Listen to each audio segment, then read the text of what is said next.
हरे Krishna everyone. आज हम भगवत गीता का श्लोका 2.69 करने जा रहे हैं।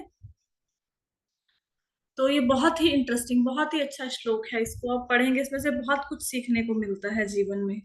ये श्लोका है, या निशा सर्वभूतानां तस्यां जागृति संयमी, यस्यां जागृति भूतानि सा निशा पश्यतो मुनेः। तो इसमें भगवान कहते हैं कि जो समस्त जीवों के लिए रात्रि है वह आत्म संयमी के लिए जागने का समय है, और जो समस्त जीवों के जागने का समय है वह आत्म निरीक्षक मुनि के लिए रात्रि है। इससे क्या समझ आया? कहते, भगवान बताते हैं,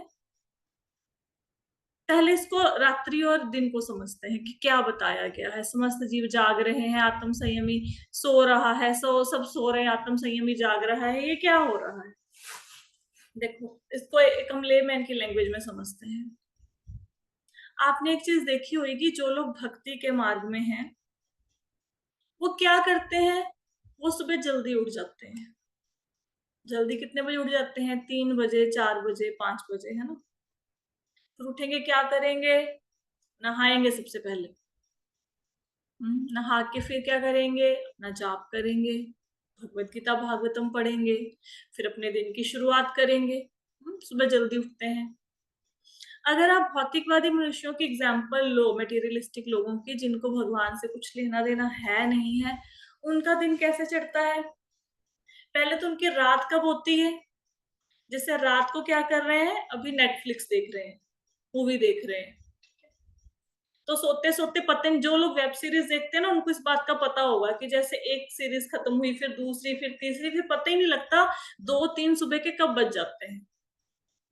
जब मैं बैंक में थी तो मुझे ना, मेरे जो बच्चे काम करते थे साथ में, वो आके बताते थे कि कल हमने वेब सीरीज देखी, 4 बजे तक पता ही नहीं लगा, बहुत इंटरेस्टिंग थी।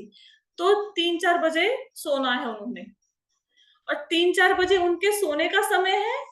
और जो अध्यात्म में है, जो स्पिरिचुअलिटी में है, वो 3-4 बजे उसके उठने का समय है। अब जो मेटीरियलिस्टिक है वो क्या करेगा? उसका हेयर स्टाइल कैसा होएगा? वो अच्छा सा, वो आते हैं ना जेल जूल लगा के, स्पाइक स्पाइक खड़ी करके, देखा है ना? बॉयज का स्टाइल तो सबने देखा होएगा, है ना। वो ऐसे बाल ऐसे बनाएगा कलर वलर करके, है ना।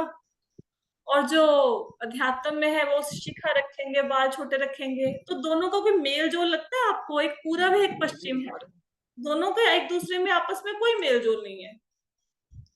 अब जो स्पिरिचुअलिटी में है, वो कपड़े ऐसे पहनने की कोशिश ये होगी कि शरीर ना दिखे, कम से कम दिखे, है ना।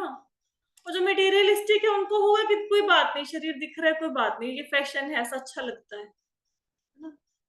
अब जो मटेरियलिस्टिक है वो बोलेगा वेज है, नॉन वेज है, भोग लगा नहीं लगा, खा लो, कुछ नहीं होता।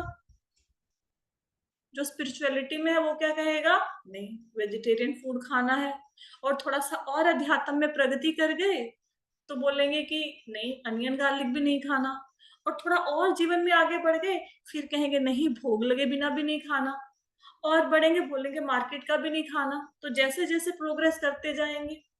लेकिन अगर आप मटेरियलिस्टिक देखेंगे, उनको कोई मतलब नहीं है, भोग लगा नहीं लगा क्या, कहीं पे कुछ भी खा लेंगे।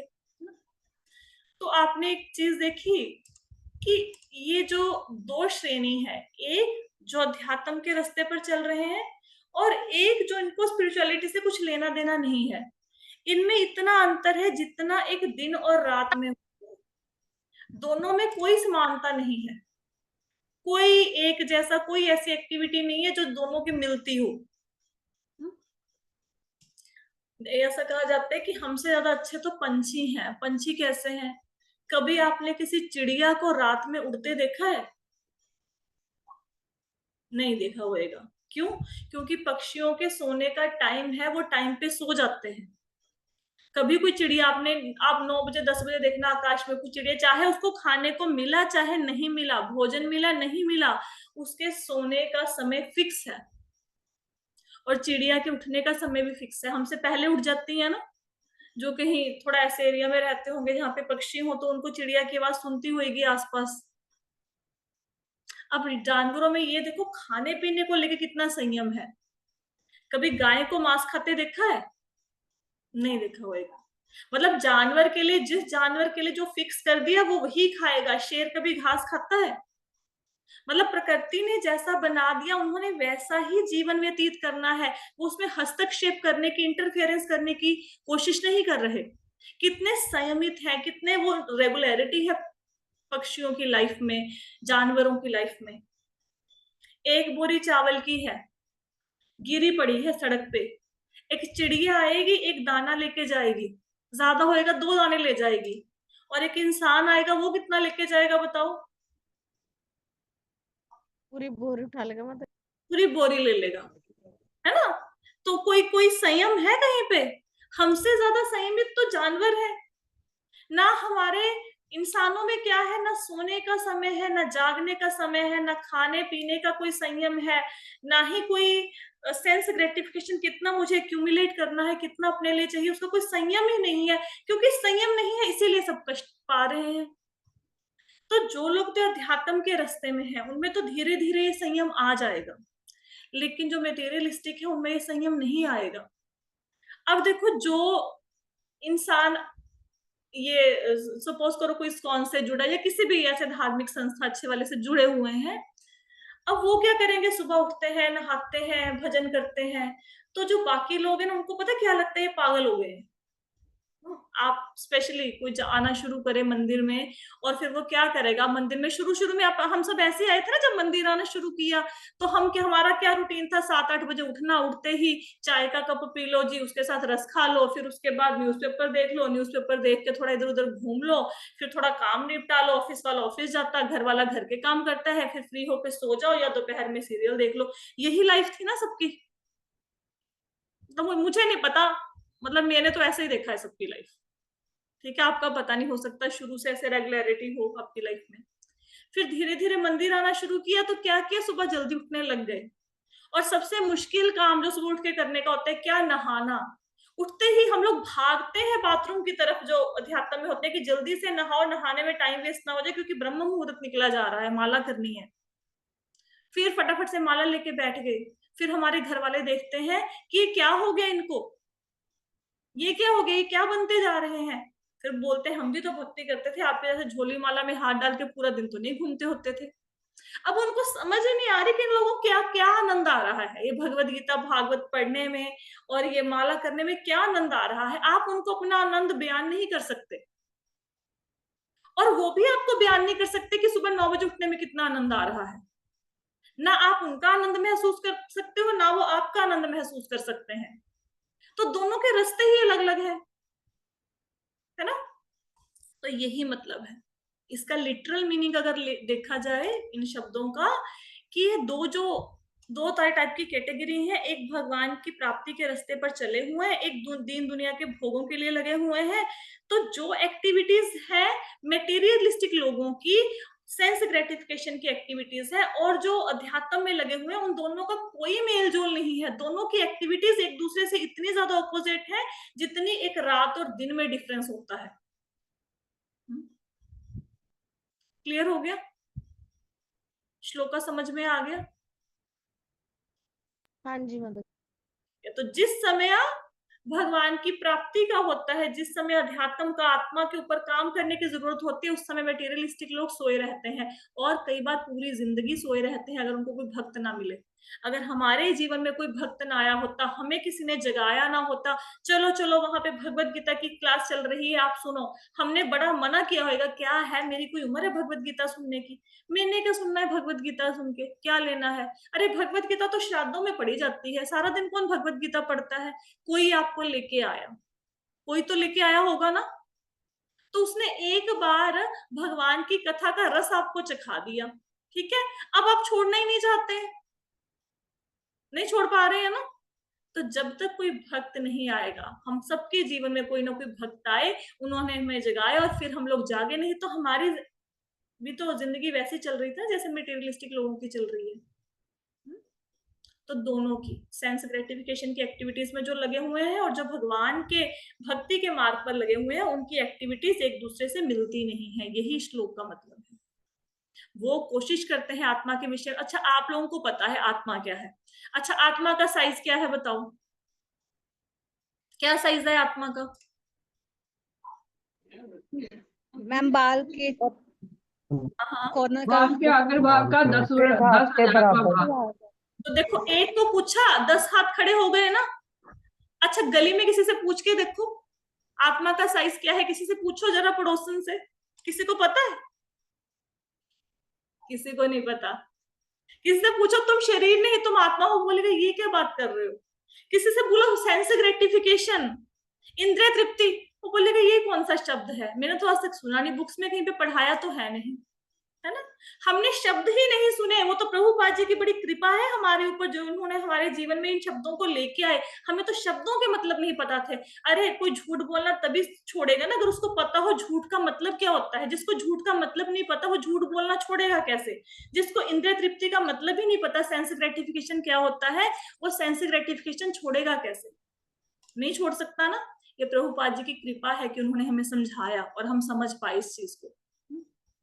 क्लियर? आगे चले। 2.70 नंबर श्लोका है।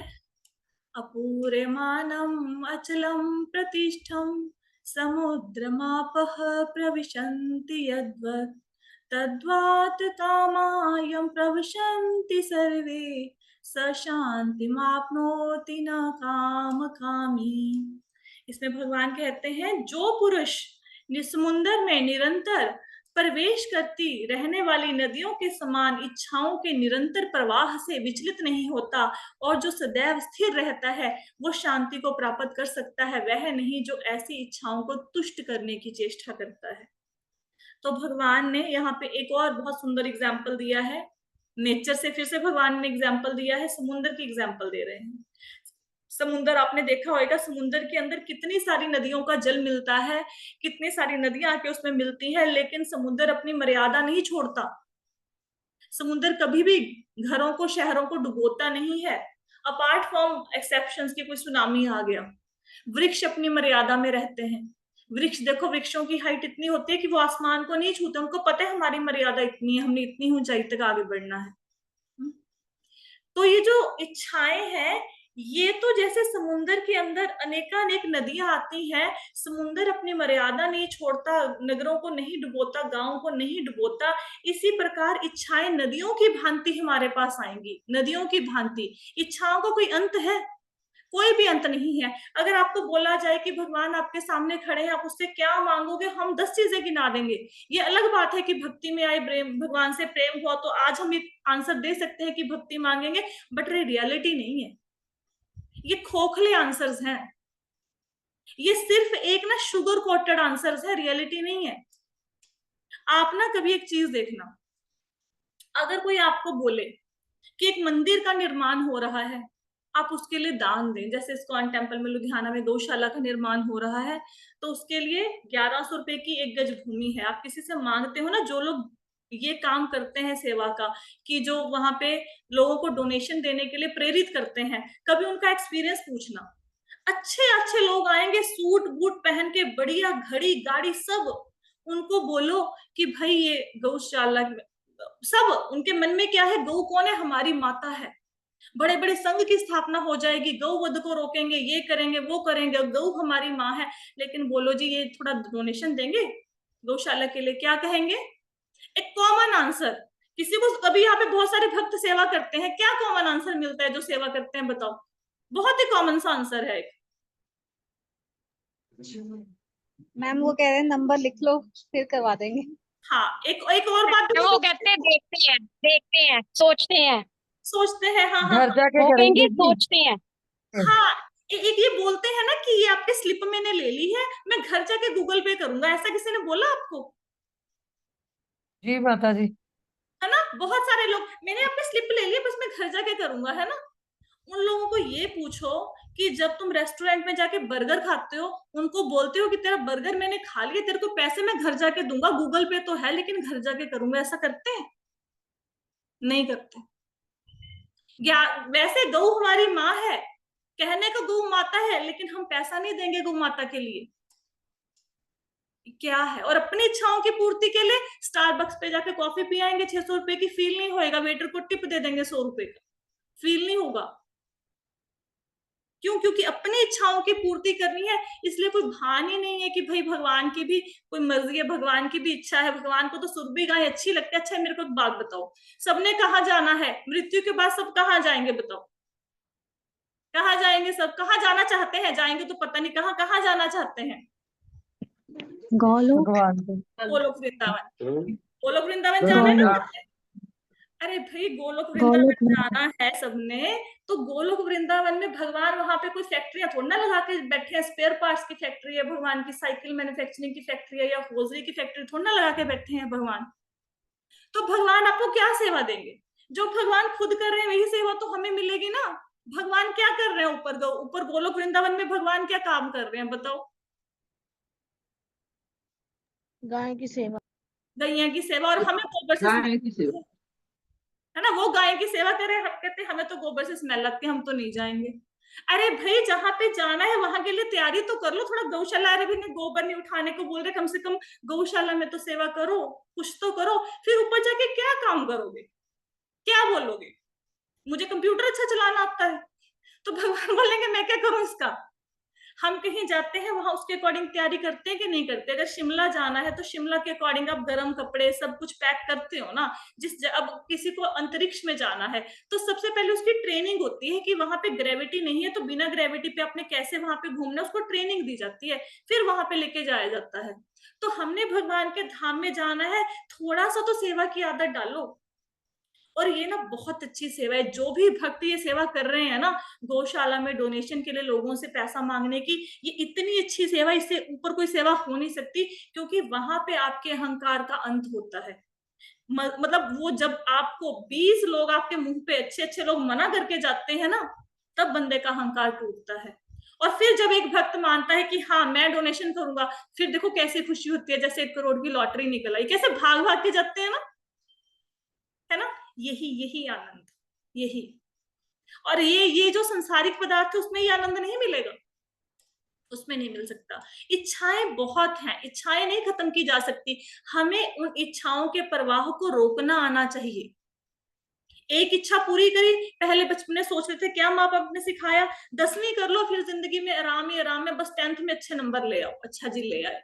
अरे अच्छे कॉलेज में एडमिशन ले लो, फिर आराम ही आराम ले लिया। अरे बस तुम ग्रेजुएशन कर लो, आराम ही आराम है। अरे पोस्ट ग्रेजुएशन तो कर लो, अच्छा सब कुछ कर लिया, अरे कुछ धन तो कमा लो, फिर जिंदगी में आराम ही आराम है। धन कमा लिया, अच्छा वर तो ढूंढ लो, फिर आराम ही आराम। और जैसे ही वर ढूंढा उसके बाद तो सब कुछ बस जयराम जी की। अगर दोनों भक्ति के मार्ग पे है फिर ठीक, नहीं तो फिर घरों में पता ही है ना। कोई आराम आते, फिर संतान तो कर लो, संतान कर लिया, अब इसको आगे पढ़ा लो। कभी सुख मिलता है? इच्छाएं कभी खत्म होती हैं? स्टूडेंट से तो भगवान से क्या मांगते थे? अच्छे नंबर आ जाए।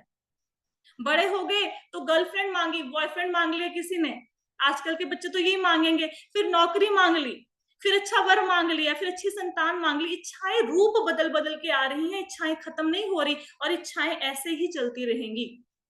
लेकिन हमें अपने मन को शांत रखना है कि इच्छाएं आ रही है, कोई बात नहीं, कोई बात नहीं, कंट्रोल करो खुद के ऊपर। एक बार ना एक आदमी होता है, वो ना उसके हाथ में केला होता है, वो केला लेके जा रहा होता है, केले का लिफाफा उसके हाथ में होता है, और बहुत सारे बंदर उसके पीछे पड़ जाते हैं। अब वृंदावन गए होंगे ना, आपने देखा होगा, लिफाफा छीन के भाग जाते हैं ना, तो 8-10 बंदर आते हैं उसके पीछे पीछे भागते हैं। वो लेफ्ट जाता है, वो लेफ्ट आते हैं, राइट जाते हैं, राइट आते हैं, आगे जाते हैं, आगे, पीछे जाते हैं, पीछे। अब उस इंसान ने बंदरों से पीछा छुड़वाना है, तो उसको क्या करना चाहिए बताओ? क्या करना चाहिए? केले दे देनी चाहिए उसको। केला दे देना चाहिए, है ना? फिर पीछा छूट जाएगा ना। तो ये जो बंदर है ये क्या है? ये केला क्या है और वो इंसान क्या है? ये जो केला है ना, ये है हमारी इच्छाएं, और वो जो आदमी है वो हम है, वो जीव। और जो बंदर है, बंदर कौन है? काम, क्रोध, लोभ, मोह, स्ट्रेस, टेंशन, एंजाइटी, ये सब। जब तक हम इच्छाओं को नहीं छोड़ेंगे ना, जब तक वो बनाना हाथ में पकड़ रखा है ना, तब तक सारे जो बंदर है आपके पीछे पीछे घूमते रहेंगे। काम भी, क्रोध भी, लोभ भी, अहंकार भी, एंजाइटी, स्ट्रेस, क्योंकि इच्छा है इसलिए टेंस है ना। टेंस क्यों है जीवन में, क्यों अशांत है? कुछ ना कुछ चाहिए, रिस्पेक्ट चाहिए, रिलेशनशिप में प्रेम चाहिए, पैसा चाहिए, करियर चाहिए, ग्रोथ चाहिए, आराम चाहिए, इसीलिए तो परेशान है। और एक बार केला छोड़ के देखो, सारे बंदर भाग जाएंगे, कोई आपके पास नहीं आएगा। जिसके हाथ में केला ही नहीं, उसके पास बंदर क्या करने आएंगे, है ना? तो इच्छाओं को कंट्रोल में करना है। तो अब इच्छाएं छोड़े कैसे भाई? ऐसे थोड़ा ना छोड़ी जाती है। अब जितने इच्छा तो होएगी। अब भाई गर्मी आई है तो 4 सूट तो कॉटन के खरीदने ही है ना, क्या करें? क्या पहन के जाएंगे मंदिर में, है ना? तो इच्छाएं क्या होती हैं, कैसे इसको कंट्रोल कर सकते हैं? देखो 3 प्रकार के लोग होते हैं, भोगी, योगी और त्यागी। भोगी क्या करते हैं? भोगते रहो, कोई भक्ति वगैरह करने की जरूरत नहीं है, खाओ पियो ऐश करो, सब इच्छाएं पूरी करो, ज्यादा से ज्यादा सेंस ग्रेटिफिकेशन करो। त्यागी क्या कहते हैं? सारी इच्छाओं को त्याग दो, कोई इच्छा नहीं होनी चाहिए, सब छोड़ के बैठ जाओ। अब ना तो भोगी बन के गुजारा है, ना त्यागी बन के गुजारा है, ना सब छोड़ सकते हैं, ना सब कुछ ग्रहण कर सकते हैं। तो हमने क्या बनना है? हमने बनना है योगी। योगी मतलब युक्त वैराग्य।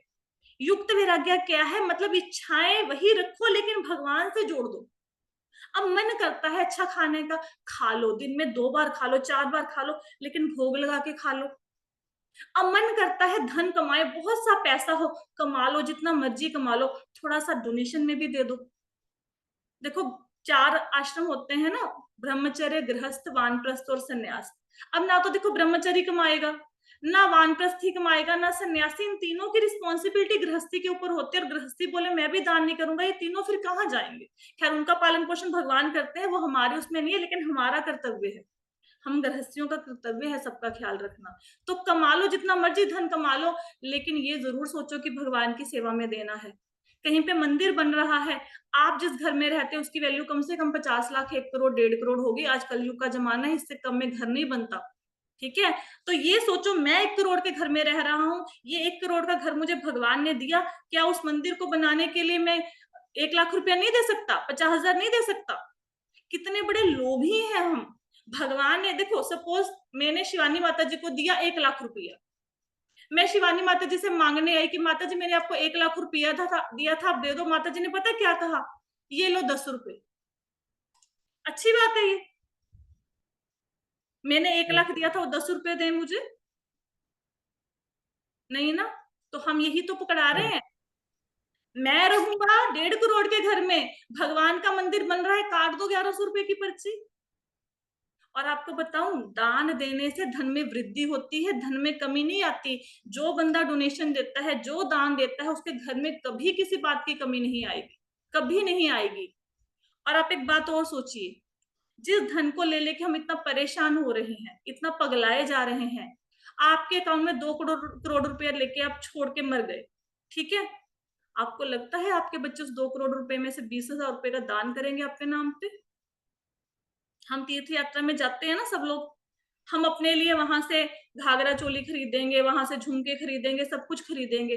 किसी का मन ये करता है कि मेरे दादाजी की डेथ होगी, उसके नाम पे मैं 1,000 रुपए की पर्ची कटवा दूं? किसी ने कटवाई है आज तक?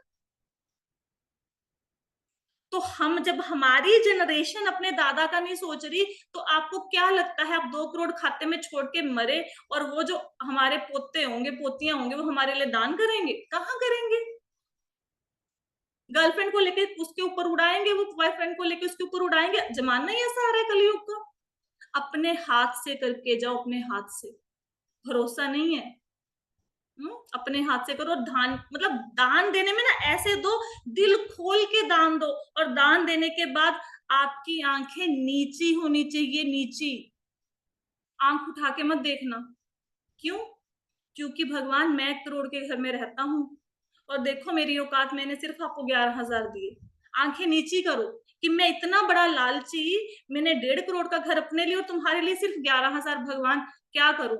अभी इतना ना मेरे उसमें मतलब जिगरा ही नहीं है, मेरा इतना वो ही नहीं है कि मैं आपके लिए इतना दान कर सकूं। दिल चाहिए दान देने के लिए, और जो देगा ना, भगवान कभी कमी नहीं आने देंगे।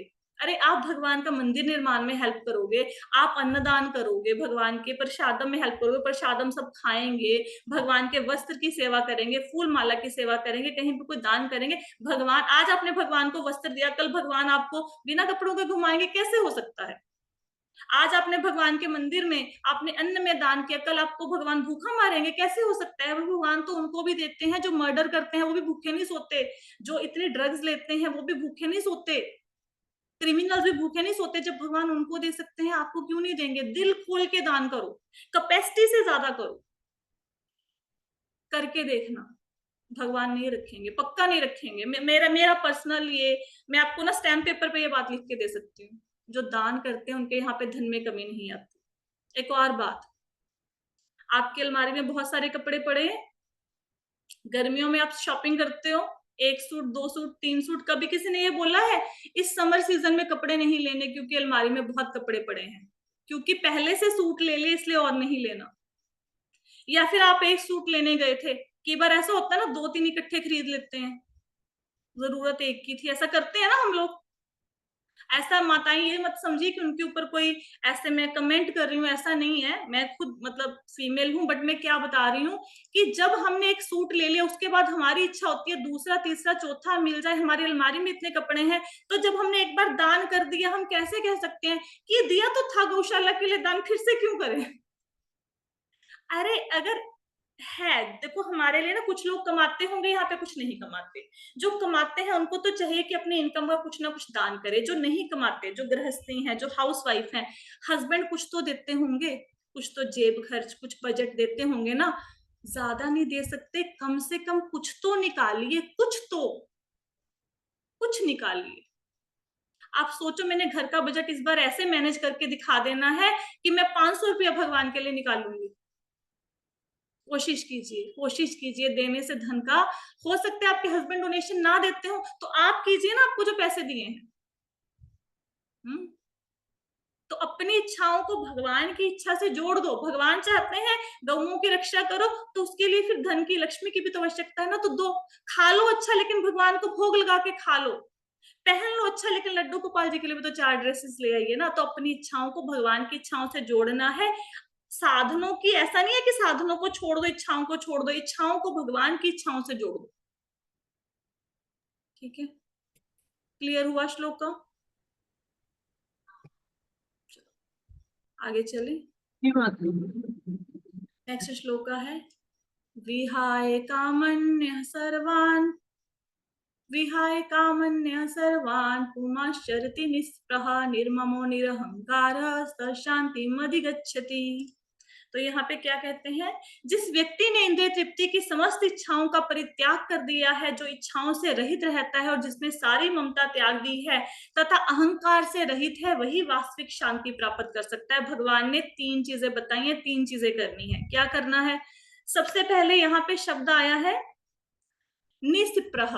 निस्पृह का मतलब होता है इच्छा रहित। तब इच्छा रहित तो आपको समझ आ गया ना कि इच्छाएं छोड़नी नहीं है, भौतिक इच्छाओं को आध्यात्मिक इच्छा में बदल देना है। ठीक है, जो भौतिक इच्छाएं हैं उसको आध्यात्मिक इच्छा में बदल दो। उसके बाद आए निर्ममो। निर्ममो का मतलब क्या होता है कि ये सब कुछ है, ये भगवान का है, मेरा नहीं है। किसी के घर में एक बहुत बड़ा सेठ था, कोई व्यक्ति उनके घर में गया, उनको कहते ये गाड़ी किसकी है? कहते ठाकुर जी की है। उनको कहते ये फर्नीचर आपके घर में पड़ा है, ये किसका है? कहते ठाकुर जी का है। घर देखा, ये घर बहुत सुंदर है, घर किसका है? कहते ठाकुर जी का है। तिजोरी देखी, कहते इसमें धन है, धन किसका है? कहते ठाकुर जी का है। मंदिर में गए उनके, उनको पूछा ये ठाकुर जी किसके हैं? कहते ये मेरे। हमारे कौन है? ठाकुर जी। बाकी सब किसका है? ठाकुर जी का। जिस दिन ये भाव आ जाएगा ना कि जो मेरे आसपास है वो मेरा नहीं, वो भगवान का है। हम बोल पा रहे हैं, सुन पा रहे हैं, भगवत गीता सुन रहे हैं, क्योंकि भगवान की कृपा है। भगवान ने हमें इंद्रियां दी और हम अंधे काने लूले लंगड़े नहीं बनाया, हमें कान दिए सुनने के लिए, जुबान दी। हमारा तो शरीर भी खुद का नहीं है। अगर हमारा शरीर खुद का हो तो कौन बंदा मरना चाहता है? तो पकड़ के बैठो, शरीर को नहीं पकड़ सकते ना। धन की तो बात छोड़ो, शरीर भी अपना नहीं है। तो ये सारा कुछ किसका? ठाकुर जी का। जिस दिन ये सोच लोगे ना सब कुछ भगवान का है, उस दिन जब दान दोगे फील ही नहीं होगा, जितना मर्जी दान कर लो, अरे है ही भगवान का। अच्छा भगवान कहेंगे मैंने तुझे 1 लाख रुपया दिया था ना, चलो वापस करो। वापस करो का मतलब ये है सपोज धन चला भी गया, किसी भी रीजन से चला गया, आपका लाखों रुपए का नुकसान हो गया, आपके मन में टेंशन नहीं आएगी। ठाकुर जी ने दिया था, उनकी कृपा थी, तो वो लेना चाहते हैं ले लें। और कभी पैसे आ भी जाएंगे, अहंकार नहीं होगा, अरे भगवान की कृपा है, दिया है, कल को लेना होगा ले लेंगे, ये तो अमानत है उनकी मेरे पास। मेरे मंदिर में एक माता जी आते हैं, उन्होंने मुझे बात बताई, मुझे बहुत अच्छी लगी। ट्यूशन वर्क करते हैं, कहते जब भी मेरे को पैसे मिलते हैं ना मैं ठाकुर जी के आगे रख देती हूँ कि ये सब आपके हैं, और कहते जब भी मुझे कोई जरूरत होती है मैं उनसे मांगती हूँ कि ठाकुर जी मुझे पैसे दे दो। कितना सुंदर भाव है। आपको क्या लगता है ठाकुर जी आपके 10,000 में से 100 का नोट निकाल लेंगे? भाव तो देखो कितना सुंदर है। और उन माता जी के घर में जो ठाकुर जी बिठाए, उन्होंने उनके लिए सोने के गहने बनवाए हैं। मुझे सुन के बड़ा अच्छा लगा। हम लोग क्या करते हैं, मैं पहनूंगी सोने की अंगूठी और ठाकुर जी के लिए वो हम लेके आते हैं वो प्लास्टिक के, है ना। तो चलो नहीं भी पहना सकते, मान लिया ऐसी है नहीं है, कम से कम मन में तो ये भाव रखो, मन से तो सोचो, है ना। ठीक है। तो निर्मम मतलब कुछ मेरा नहीं है। निरहंकार, अहंकार तो करना ही नहीं है। किस चीज का अहंकार? अरे देह ही हम हमारी अपनी नहीं है, शरीर ही अपना नहीं है, बाकी चीजों का क्या अहंकार करें। तो जो बंदा इच्छाओं को त्याग दे, आध्यात्मिक इच्छाओं को ग्रहण कर ले, भौतिक इच्छाओं को धीरे धीरे कम करें, और इच्छाओं से रहित होना मतलब आध्यात्मिक इच्छाएं बहुत बढ़ गई, भौतिक इच्छाएं कम हो गई। सीरियल देखना बंद हो गया, कथा सुननी ज्यादा शुरू हो गई, गाने गाने बंद कर दिए, भजन गाना ज्यादा शुरू कर दिया, मंदिर का प्रसाद स्वाद लगने लग गया। तो मतलब आप हो रहे हैं, क्या हो रहे हैं? निसिप्रह हो रहे हैं। निर्ममो सब कुछ भगवान का, और निरहंकार अहंकार रहित।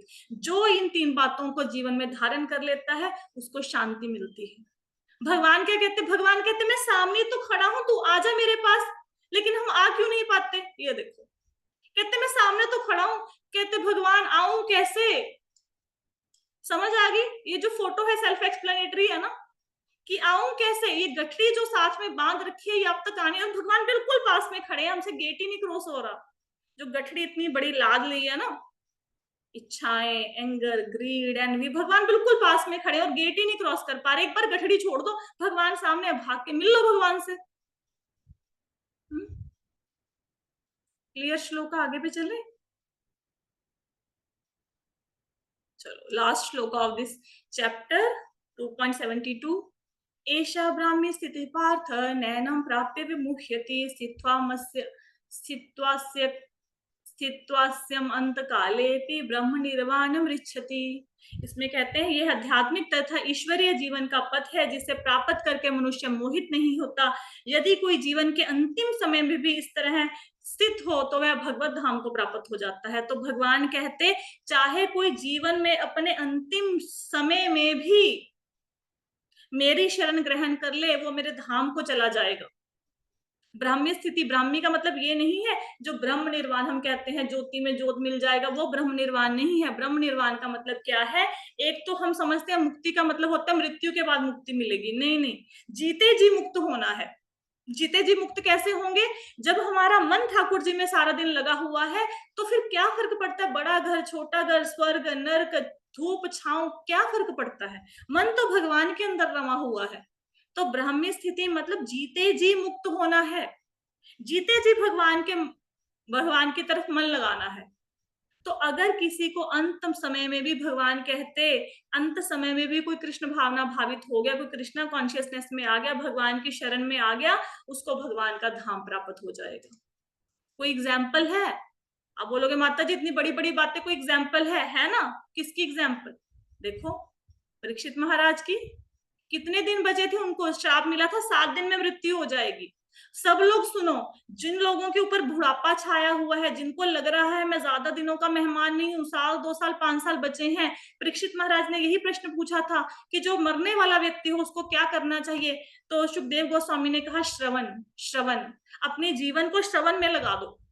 घर की जिम्मेवारियों से मुक्त हो गए हो ना, ज्यादा से ज्यादा सुनो सुनो सुनो, कथा सुनो। जितना सुनोगे उतना ही आपके मन में ज्ञान आएगा, धारण भगवान कानों के रास्ते से हृदय में आके बैठ जाएंगे। आपके सारे जितने भी भौतिक कल्मश है, काम क्रोध लोभ मोह अहंकार साफ करके बैठ जाएंगे भगवान हृदय में, और अंतिम समय में भगवान की याद आएगी। फिर भगवान का नाम मुंह से निकलेगा। पूरी जिंदगी सोचा घर बच्चों के बारे में, तो कहाँ अंतिम समय में भगवान याद आएंगे। पूरी जिंदगी बैंक बैलेंस के बारे में सोचा, तो कहाँ अंतिम समय में ठाकुर जी की याद आएगी। The whole life is preparation and the death is examination. और डेथ जब होती है, ये एक ऐसा एग्जाम है जिसमें सप्ली आ जाए तो दोबारा चांस नहीं है, बस एक ही बार। जनाबाई हुए हैं, बहुत अच्छे भगवान के भक्त हुए हैं, तो उनके उपलों से भी आवाज आती थी विठल विठल, इतना भगवान का। प्रभुपाद जी एक बार ना कुछ कंस्ट्रक्शन का कार्य करवा रहे थे, तो किसी ने उनको बोला, प्रभुपाद जी आप बोलते हैं सारा दिन भगवान का भजन करो, आप तो कंस्ट्रक्शन करवा रहे हो मंदिर के, आप तो भगवान का भजन नहीं करे। प्रभुपाद जी ने बोला मेरी पीठ पे कान लगा के देखो, और प्रभुपाद जी की पीठ में से आवाज आ रही थी हरे कृष्णा महामंत्र की। वही स्थिति, वही स्थिति। पूरा दिन मन में चैंटिंग, काम करते हुए मन में चैंटिंग, सारा दिन भगवान का नाम। और जीव जो पत्थर बन गई है ना, जो भगवान का नाम नहीं लेती, इसको हिलाओ जरा, सबको हिलाना चाहिए, ठीक है। तो इसके साथ ही हमारा एक स्टोरी और थी, लेकिन वो फिर किसी और दिन चर्चा करेंगे, अभी तो समय हो गया। ये आज का ये जो हमारा चैप्टर है सेकंड गीता का सार यहीं पे समाप्त होता है। जो भी आपके प्रश्न हैं, जो आपके अनआंसर्ड रह गए, प्लीज लिख के भेज दें, हम कल के सेशन में वो क्वेश्चंस को ले लेंगे। लेकिन your question should be according to the Bhagavad Gita and chapter 2, आपके इसी से रिलेटेड होने चाहिए, ऐसा नहीं कि इधर उधर के क्वेश्चन नहीं पूछने, ठीक है। तो भगवद गीता से रिलेटेड जो मर्जी क्वेश्चन पूछ लो।